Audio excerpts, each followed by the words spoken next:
this is Dave Frank. Welcome to my 45th masterclass. And this week in Boston is at Berklee College of Music, and also at the new school in Cambridge we had the Lennie Tristano Centennial, which was a 100th year celebration of his birth. We have lectures and concerts, and it's a real great, and I think to me meaningful validation of everything he was doing.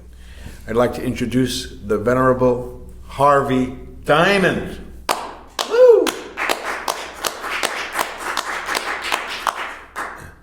Harvey was a fellow student of mine with Lennie Tristano way back in the day, and we thought we'd like to share some stories of Lennie and reminiscences, maybe a little bit about his piano teaching. Absolutely. For those of you that don't know, Lennie was one of the great jazz pianists of all time. And he lived from 1919 until 1978 and had a very active teaching studio in Hollis, Queens. We felt that teaching was the most important thing that you could do. Wow. In this life. Wow. That's what he told me. Did he explain it? And he just said to me, the great player that he was and the great improviser, he did say to me that he felt like teaching was really his thing. Wow. Pretty wild for somebody. He told me that teaching was an art. I can get with that. It was very rewarding. I can get with that. Those were his words.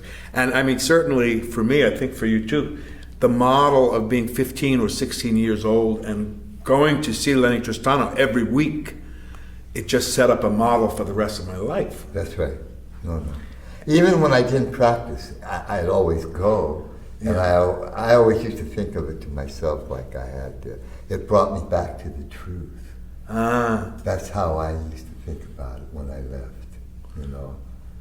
And he was so beautiful to us. I mean, he was, you know, I often reflect that he had a very difficult life with his blindness and illnesses and right. difficult situations in his personal life and things. And he yet was able to guide us all. That's right.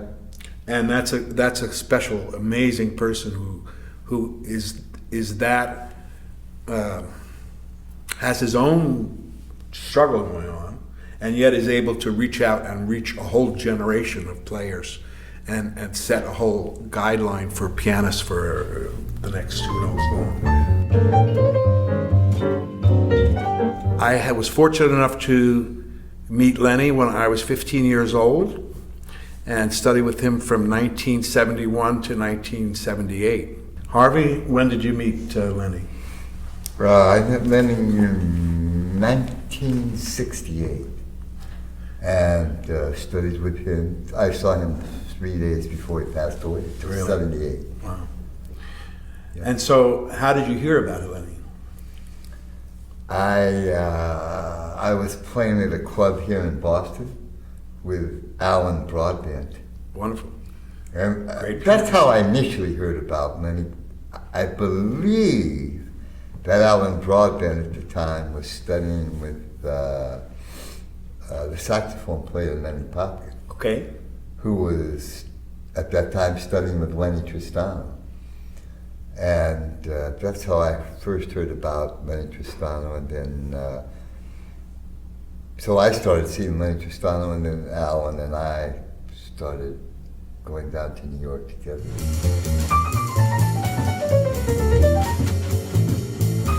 I think with me, you know, it varied. Sometimes it was 20 minutes. 20 minutes? Sometimes it might go a half hour, sometimes 40, Yeah. and talk a little bit, but in that area, between 20 and 30.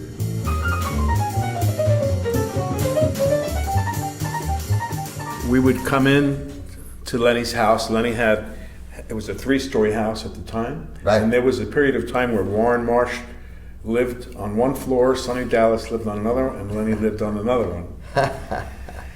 And you'd walk up the stairs into Lennie's studio, and there'd be a waiting room off to the right. And Lennie was typically, I would say, at least 1 to 2 hours late for his lessons. At least when I was there. Yeah, right. So the waiting room was always full of people waiting for lessons, but it was a great scene. And one of the things about Lennie that was so memorable was he had a very tight-knit community of people that were involved with him, studying, playing. And we grew up in that scene. So it's unusual to have that kind of support system, and also a place to play and rehearse and practice and try out ideas. And Lennie was like the godfather of the whole scene. And so you'd go in, have a lesson, sit in the waiting room for a couple hours, talk to friends, and then he'd call you in. And the first thing you notice about being with Lennie, of course, is he was blind. And I got used to that very quickly. What about you? Well, my feeling was that he, even though he was blind, he spoke like he wasn't blind. Yeah.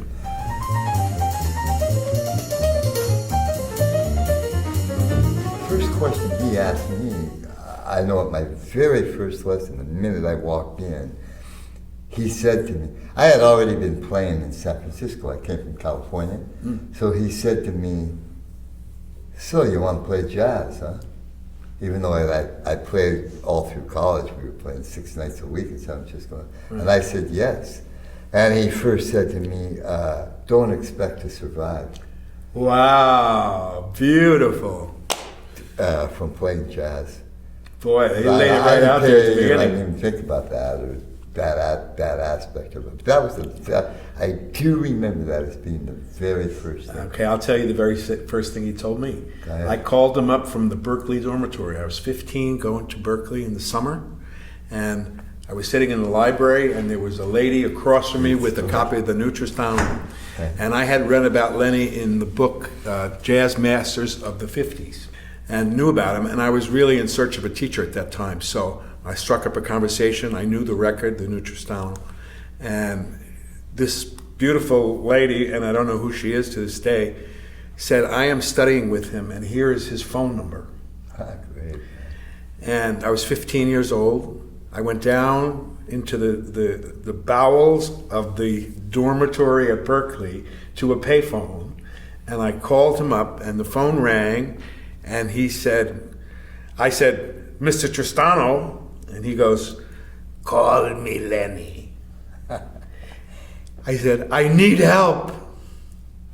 He said, what kind of help do you need? I said, pianistic help. He said, this is what you do. When you get back from Berkeley, you come over to my house. I'm in Queens, and I'm going to tell you how I'm going to rip you off, and you can tell me to go fuck myself. That was the first thing I ever heard from him.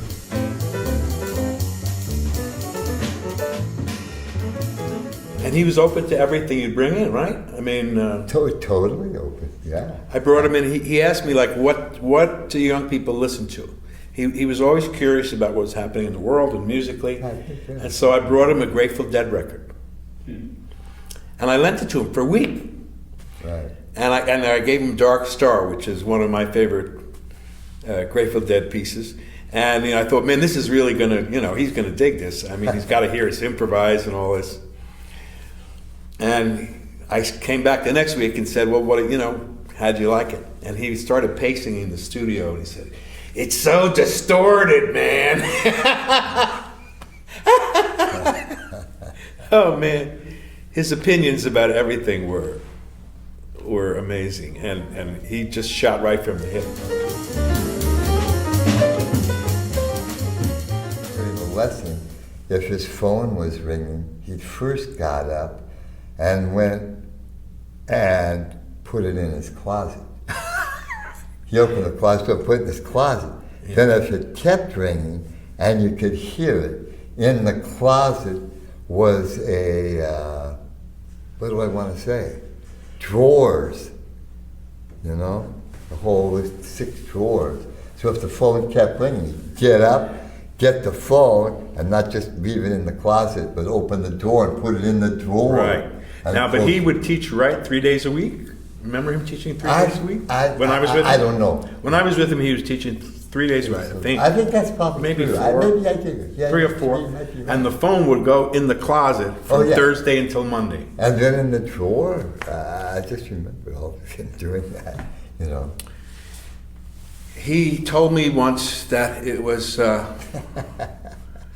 very difficult for him to, he evidently had some form of 24-hour, I forget what they call it. There's if you're blind, your time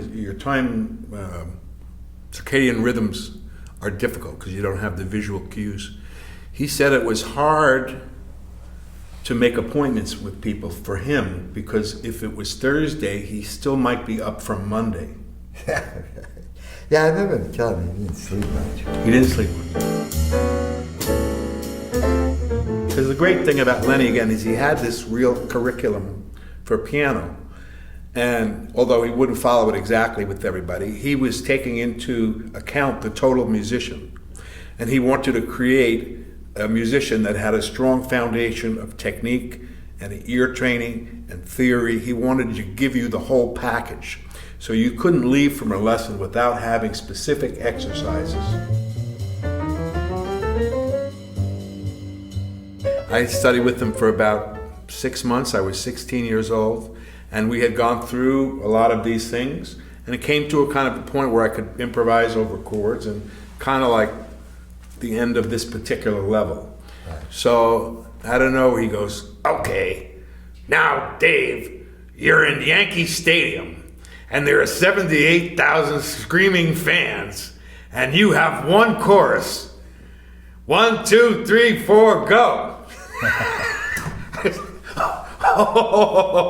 And I'd played something lame, you know, and he goes, that was okay. But remember, when you're playing in front of an audience, you can't say, you should have heard me yesterday. Well, I think that's another great aspect that he said. Every playing time is a new time. Beautiful. And it doesn't matter what you played 10 minutes ago. It only matters what you... And tell us what you said to me. You didn't have to impress anybody? Oh, yeah. Then he said it only matters what you play right now. And he said, well, he did say to me, you don't have to prove anything to anybody.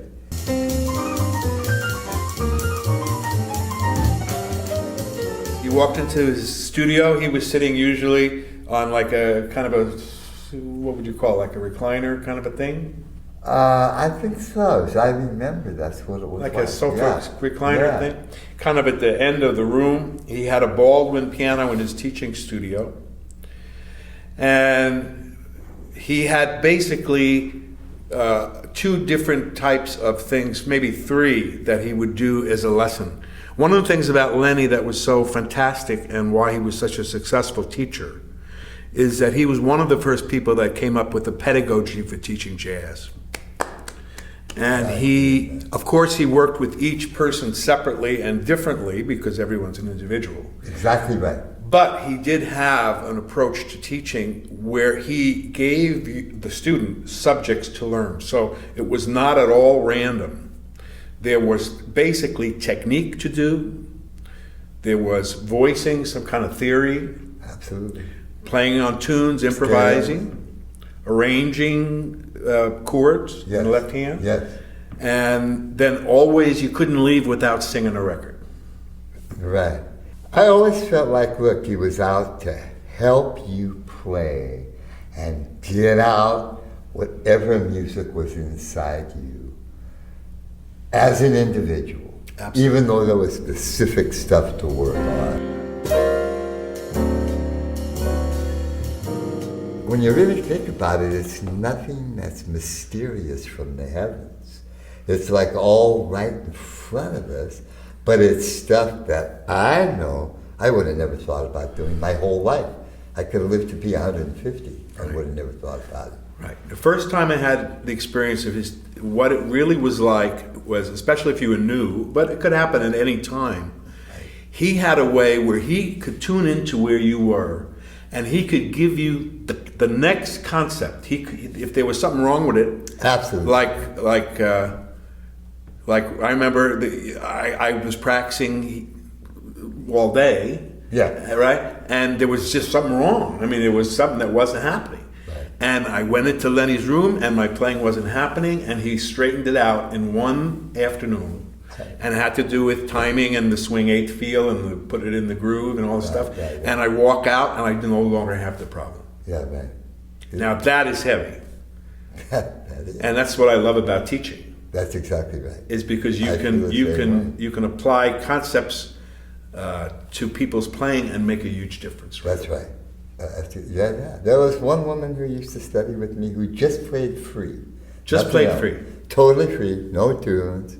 And I realized after that first this was I'll always remember her because she'd come in, sit down, and play. I think I used to see people half hour, 40 minutes, 45 minutes. Now I'm up to an hour.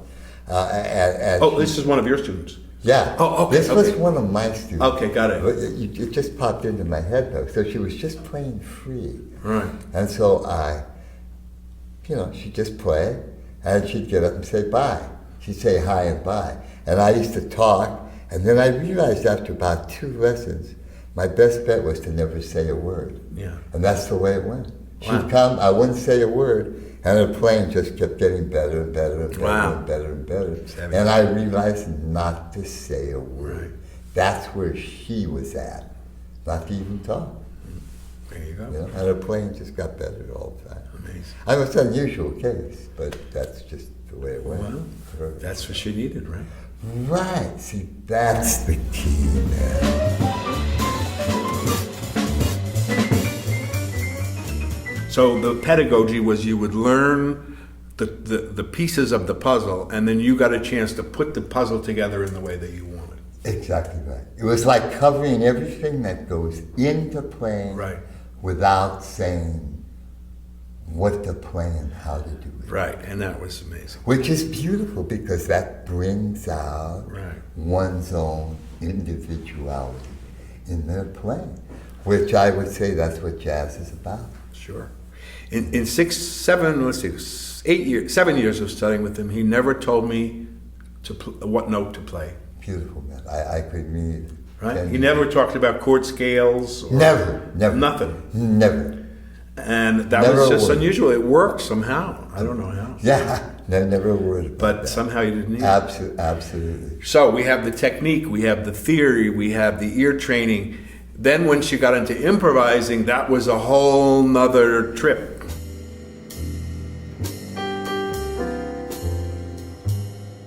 First thing were the scales with different combinations of fingers. Right. And even though I've been playing the piano since I'm 5 years old. Right.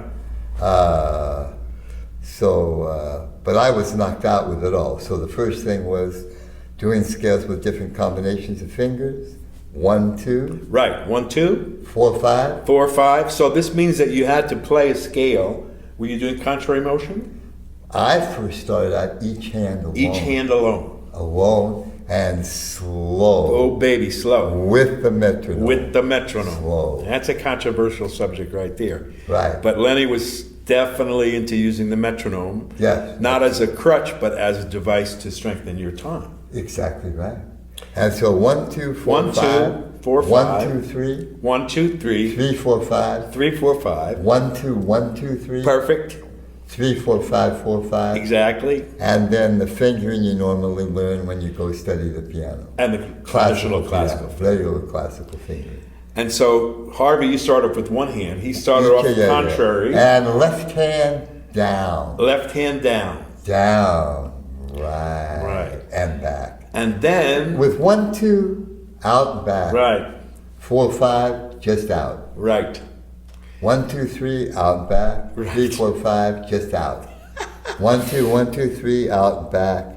3, 4, 5, 4, 5. Beautiful. Just out. Exactly. Classical fingering. And then that was just that would be in straight time, equal time. Then he put you absolutely. through That the was- timings. I think the important thing too, I think one thing he mentioned was to make sure that you bottom out the note. Now tell me about this. No, this was, you can't go further than when the note goes down because you Right. start to hurt your arm. But to get to the bottom of each note. See, I never heard this from It him. was called bottoming out the note. Bottoming out the making note. sure you got to the bottom of each note. Now, did he want you to do that with every note you played? Every note you played, man. Wow. Yeah, with the scale, getting to the bottom of. The other thing was when you were playing on the white notes, because when you're playing the white notes, you can take it towards the outside of the key. Right. So that you take it as close to the black keys as possible. Because when you're improvising, so you have all those notes under your fingers, because improvising is going by in a split second, that just the time, if you're on the outside of the white note, going to a black note, you might get hung up. Beautiful. So you be in as close to the black notes as possible.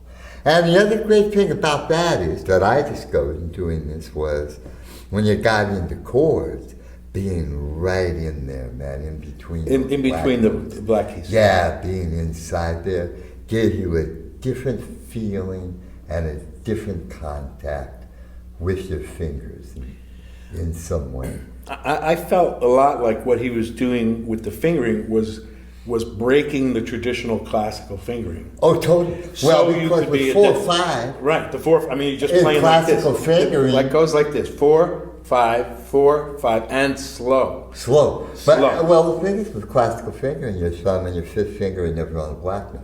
Right. So he was trying to Right. He was trying to break the Get on thumb the other- and the pinky thing. get on the other side of that. But Right. also, I think you could say he was trying to get you so that getting loose enough so you could play with any hand, with any finger, whatever that you heard.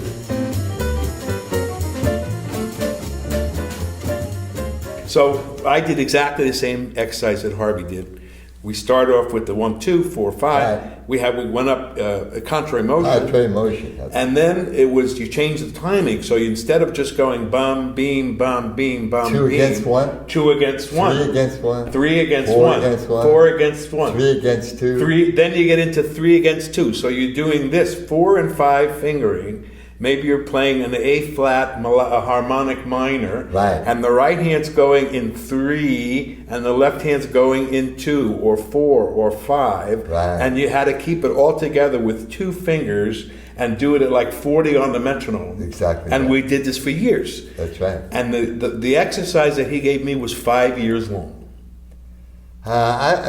Somebody who was studying with me said he figured out that, wherever this is at, he figured it out that he went through the scales every week. Right. Everything that you were supposed to do would take 8 years. 8 years, okay. Yeah, he just came back and said 8 years. Yes. It's like we were talking about Yeah. the chord voices, the Yes. left-handed ones. So I finished 5 years, right? So for me, it was a 5-year program. Okay. And I mean, this was every day. We were kids. I was 16, 17. You know, that's how old we were. And you'd be sitting in your attic or in your basement and playing the piano with 2 fingers and going in timings, and you do this for years, 5 years. So finally, I go to his house, and it's like, we're done, because I knew where it was done. And so I said, man, we're done. Wow, thank God. And he goes, No way. now we're going to do it all again Yeah. without the metronome. And that was the only time I ever said no to him. Right. I said, I'm not going to do that, man. That's Come on, good, please. And he laughed his ass off. That's great. He laughed. His sense of humor was spectacular. That's too funny.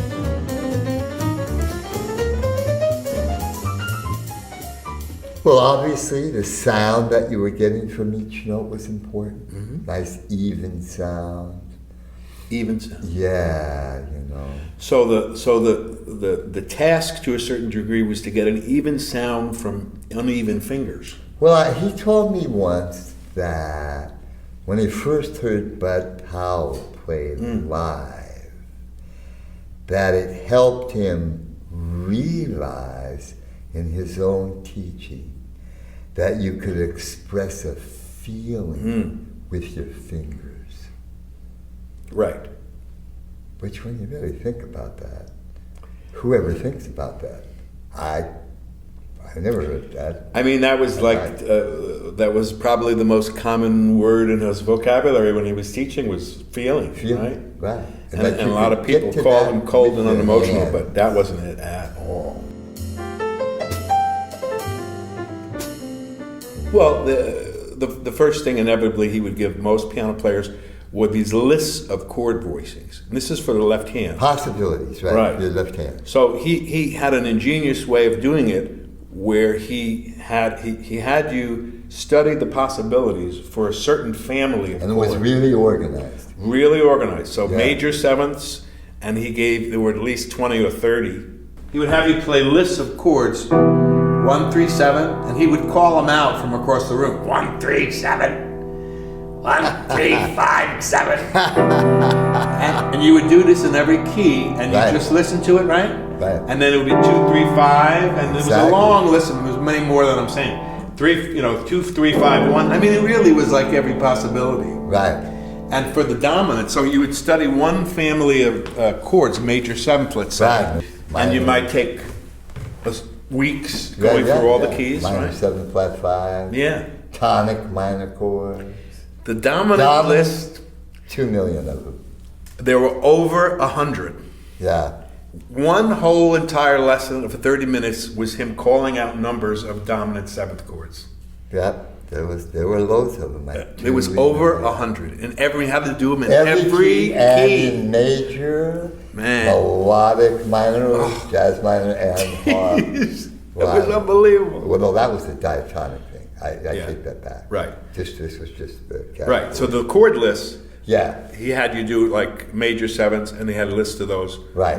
Major 7, minor 6, Yeah, minor 7, major 7, minor 7, minor 7, minor 7, flat 5, tonic minor chords, minor, Okay. which are minor majors. Minor majors. And then dominant sevens. dominants. Yeah, dominant. Yeah, and these were lists of possibilities, and And then you'd find your own. right, and then as soon as he would finish giving you these lists of possibilities, you would start arranging. And that was a beautiful way to do it because he gave you all these possibilities. It's like you were Monet in the lilies, and you had your palette of colors, and he gave you the palette of colors with just trillions of them, and then you choose which ones to use. Exactly. And you make arrangements. And I remember the thing that he wanted us to do most of the time. Keep the thumb on top. Keep the thumb like within a Well, step, it felt like you could or- get something melodic Yes. happening right within the chord voice. Right. Just to have that awareness. Right. So he called it having a counter line in the thumb of the left hand. Exactly right. And so you'd have the two melodies, and if you hear on his recordings, it's very clear that he's doing this. Yep. And he has this real slow moving, usually, melody in the left thumb, and that was set intentionally against the faster moving line. And it was beautiful. The thumb was on top of those chords. And the other thing I recall at least was making sure that you could arpeggiate, obviously, the ones that were hard to reach. Right. But ones that weren't, you wanted to make sure that you struck all the notes together. All the notes together. Now, did he say to you something something like this? Like you wanted to go, land on the chord? Yeah, I think the biggest thing, and that I had never heard before, because I had studied with someone in San Francisco who was really good. Physical relaxation. Physical relaxation. Yeah, that getting loose as possible. And if you get to that with that kind of work, then it's just like you transfer it over into your playing. If you get what that looseness feels like, Right. you can't force it. Right. But if you can keep the feeling in the back of your brain, then you can perhaps bring it through when you play. Right. Now I remember a lesson also where he went through the whole thing how to sit, right? Yeah, oh yeah, my sitting, very first this, lesson was how and he to had a sit. whole thing, right? Right. And he would kind of he would at times when he was describing the physical posture, he would came over to me and got on top of me, and just kind of showed me how to do He hit the it. hell out of me on my backwards. Yeah, yeah. No, because you were supposed to sit up, which of course I don't do now at Right. all. But back then, I remember being bent over Yes. doing it, man, and he came over to me and he went, Oh, "Bam!" beautiful. Right in the middle of my back. Oh, that's I've great. always remembered that, man. He Wow. made his way over and did that. So we have the technique. That was one aspect of what he taught us with the scales. Yeah, okay. And we had Scale, the theory with the chords, with the chord. formations and the voicings, and then he got into two-hand chords, right? Right, got into doing the chords diatonically, starting with triads, Right. major, melodic minor, harmonic minor. Right. From there, seventh chords, all closed position, major Right. in the minors. Right. Then we got to open position with two-handed chords through sevenths, ninths, 11ths, and 13ths. Right. And then we'd start to put those together with tunes. Right. So he gave you the material first, for example, one-hand chords, and then he had you use the materials you had studied to create something. Exactly right.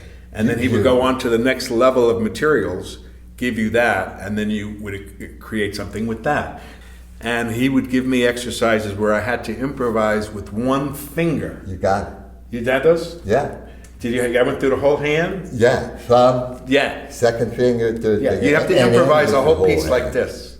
And then he would go to the left hand, and you'd have to improvise a whole. Finally, you'd be improvising on Pennies from Heaven at about 40 on the metronome with only the pinky. Yeah, right. That's so cool. Oh man!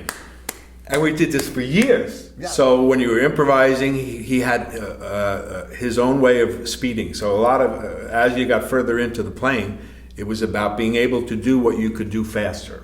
That was one aspect. So the metronome really was important there. So he had me going from the bottom of the metronome. Top, You right. play, and even if you're using all your fingers, bottom of the metronome, one chorus at 40, one chorus at 42, one chorus at Yeah, right. 44, Each, all the way up yeah. to 208, Exactly. And back. and then back. Exactly. Beautiful, man. Man, Right out. Jesus.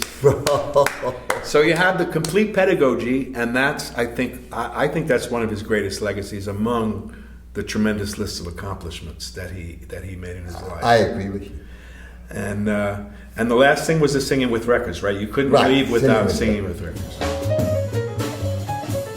Besides the idea that you could express a feeling with your fingers, he did tell me this, that he felt like when he heard Bud Powell live, that it helped him realize in his own teaching the sound that you get from the piano, and it changed one aspect of how you did the scales. And he also told me that this he felt was the greatest thing that he had ever put together out of everything that he put together. And what that was that you kept your, and I'll show you on the piano in a second, Sure. that you kept your arm and your wrist totally still, Still. and you just did it with your fingers. So say you're doing C major with 1, 2, and your hand was a little bit above the keyboard. Okay. Uh-huh. Good boy, Harvey. I hit B and C. Okay, here we go. So you're hitting it with the finger. Just, yeah, this is not moving. Now, did he want you to play that way all the time? No, but he told me, and this has happened to me too, is that as time went on, he was playing more flat fingers. He was playing more flat. Yeah, but not necessarily that way. Yeah. But this was, say you would, I got something else with the scales too. So this. You gotta do it slow because you gotta make sure you're raising each finger.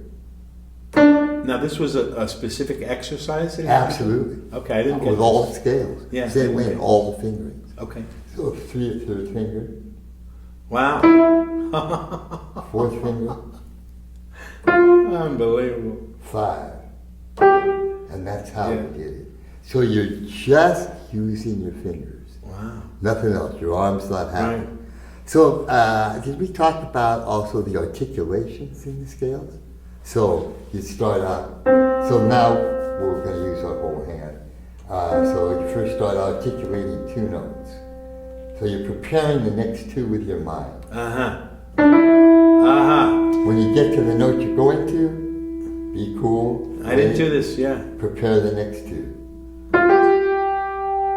Prepare the next two. And so this is an exercise in group of two. That's right. And then we worked all the way through doing that with all 7 notes. You did 2. So you did groups of each 3. Each hand alone. Then, groups of and 4. Like, first note you just strike.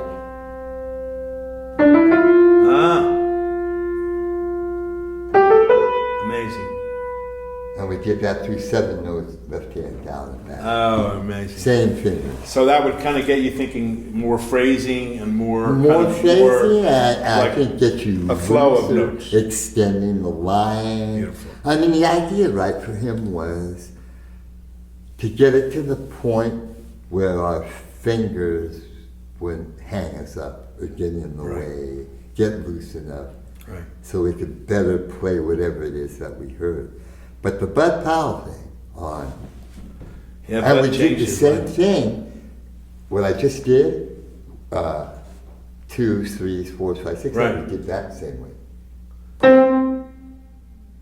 2 notes.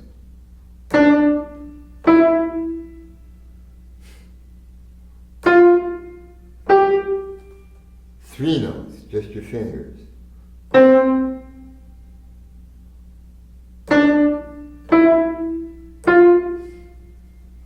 Jeez. Make your fingers feel unbelievable. Unbelievable. Right, and also gets to your sound. Right. Gets to your sound if you do it enough. So we did that with all the scale fingers. Right.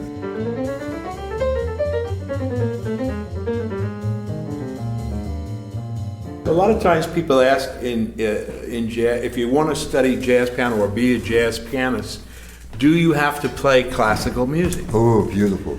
Now, He said no. Yeah. Now his feeling was you didn't have to play classical music to get the technical facility, but you did have to study technique. Yes. You had to work on the mechanism, but it didn't have to be through classical. Right. I also think he felt like there was no. I can remember when I was doing some teaching at a college, the technical aspect and the pieces were always separate. People would say, I have to go practice my technique. Or they'd say, now I have to go practice Brahms or Chopin. Yeah. But I think in playing jazz, it's all one. It's all one.